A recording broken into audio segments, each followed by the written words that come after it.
केंद्र में मोदी सरकार फिर एक बार, इस प्रकार का नारा बीजेपी पार्टी के द्वारा लगाया जा रहा है और जगह जगह पर मोदी जो है सभाएं कर रहे हैं। प्रत्येक राज्य के अंदर कुछ न कुछ देने का प्रयास कर रहे हैं। इस पर करेंगे बात कि लोकसभा आम चुनाव के अंदर मोदी सरकार फिर एक बार कितना होगा सार्थक, होगा या नहीं होगा, और कांग्रेस और अन्य जो गठबंधन मिलकर देश के अंदर एक लहर बनाने का काम कर रहे हैं, उस पर भी करेंगे बात।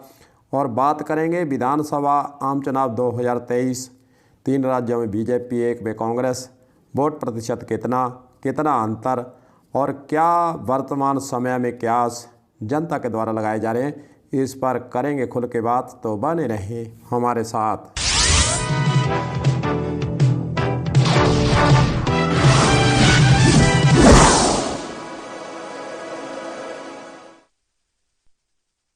तो दोस्तों, कलम न्यूज़ आपसे मुखातिब है और एक निवेदन, जिन साथियों ने अभी तक कलम न्यूज़ को सब्सक्राइब नहीं किया है वह सब्सक्राइब कर लें, क्योंकि लोकसभा चुनाव 2024 नज़दीक है। इस तरह की पॉलिटिकल खबरें आप पर सीधी पहुंच सकें, इसलिए आप सब्सक्राइब जरूर कर लें। तो चलो दोस्तों, करते हैं शुरुआत। मोदी का दावा, 3 राज्यों में विधानसभा चुनाव के अंदर बीजेपी, और इसलिए केंद्र में फिर से मोदी सरकार, यह नारा बीजेपी ने दिया है। अगर आंकड़ों को हम देखें तो वोट प्रतिशत विधानसभा आम चुनाव 2023 को देखें तो बात आसानी से प्रत्येक के समझ में आ सकती है कि बीजेपी कहां खड़ी है और कांग्रेस पार्टी कहां खड़ी है।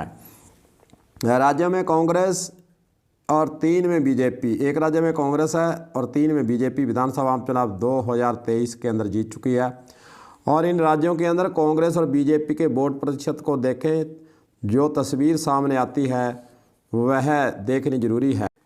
4 राज्यों के विधानसभा आम चुनाव 2023 को देखते हैं तो 11 करोड़ से ऊपर वोट जो डाले गए हैं, उनमें से 4 करोड़ 90 लाख वोट तो कांग्रेस को मिलते हैं और 4 करोड़ 81 लाख वोट बीजेपी को मिलते हैं।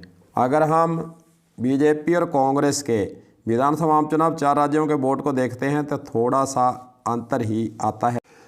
तेलंगाना राज्य की बात अगर हम करते हैं तो कांग्रेस वहां काफ़ी आगे निकल चुकी थी और आगे रही है। बाकी 3 राज्यों में बीजेपी और कांग्रेस की सीटों की बात करें तो अंतर जरूर नज़र आता है, लेकिन अगर राज्यों के अंदर बीजेपी और कांग्रेस की वोटों की बात करें तो थोड़ा सा अंतर ही आता है। राजस्थान के वोट प्रतिशत को देख लें, विधानसभा चुनाव 2023 के अंदर जो वोट डाले हैं उसको देखते हैं तो बीजेपी और कांग्रेस के वोट प्रतिशत में कितना अंतर रहा है, मात्र 2%, यानी मात्र 2% अंतर ही कांग्रेस और बीजेपी में राजस्थान के अंदर विधानसभा चुनाव के अंदर रहा है।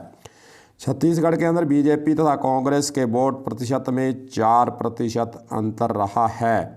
मध्य प्रदेश के अंदर जरूर 9% अंतर बीजेपी और कांग्रेस में रहा है। मध्य प्रदेश में बीजेपी हालांकि आगे रही है। पूरे देश को अगर हम देखें तो 16 राज्यों में बीजेपी है और एनडीए की सीटों को 270 सीटों पर राज लोकसभा के अंदर वर्तमान समय में लगभग कर रही है। और दूसरा गठबंधन लोकसभा 2019 को देखते हैं तो 225 पर राज कर रही है, 45 के लगभग अन्य पर राज कर रही है।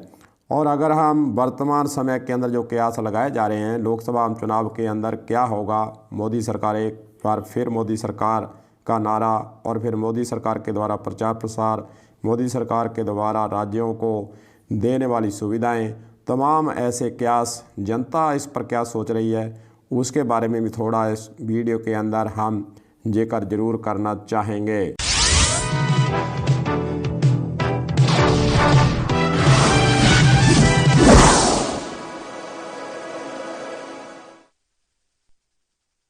तमाम ऐसे कयास को देखें, सट्टा बाज़ार को देखें और लोगों की राय को देखें, या फिर मीडिया के अंदर जो खबरें आ रही हैं उसका हम विश्लेषण करते हैं तो मध्य प्रदेश के अंदर अगर हम चलते हैं तो 29 सीटें हैं और लोकसभा आम चुनाव 2024 के अंदर 24 सीटें और कांग्रेस को 5 सीट मिलने का आइडिया लगाया जा रहा है।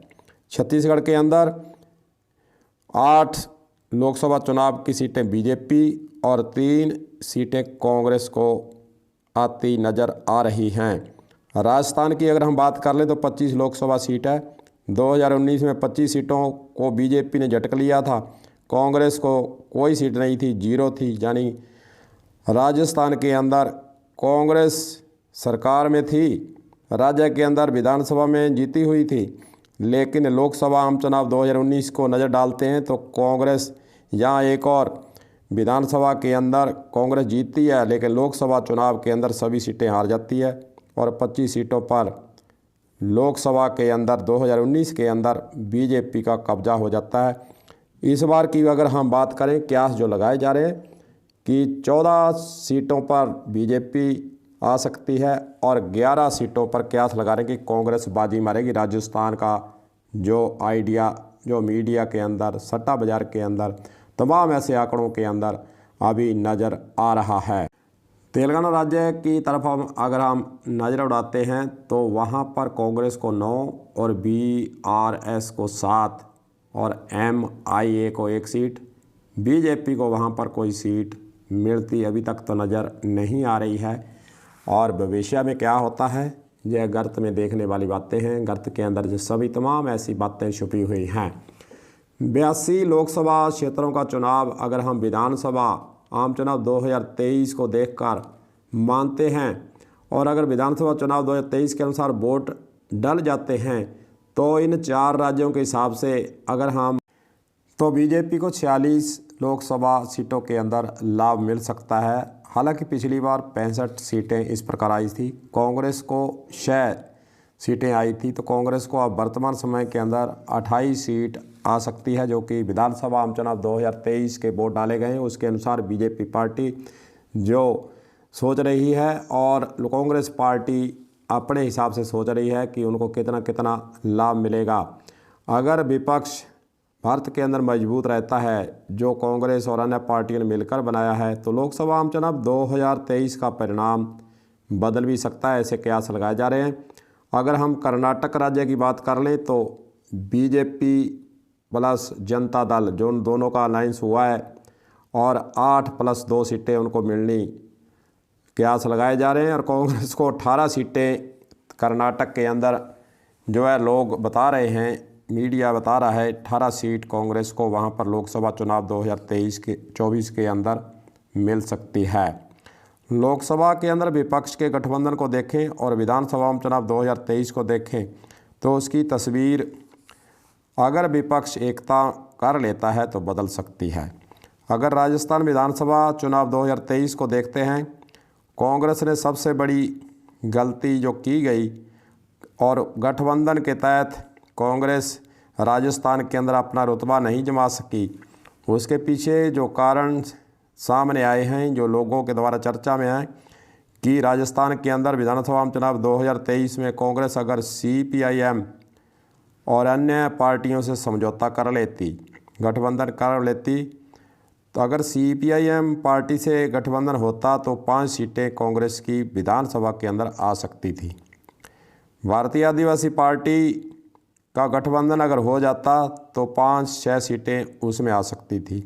लगभग कांग्रेस को 11 सीटों का विधानसभा चुनाव 2023 के अंदर गठबंधन नहीं करने से नुकसान हुआ है और कांग्रेस पार्टी इसी का पछतावा भी कर रही है कि अगर CPIM और अन्य पार्टियों से सीटों पर समझौता कर लिया जाता तो 11 से 15 सीट के बीच में जो बीजेपी ने कांग्रेस पार्टी से हथिया ली है, झटक ली है, वह कांग्रेस को मिल सकती थी।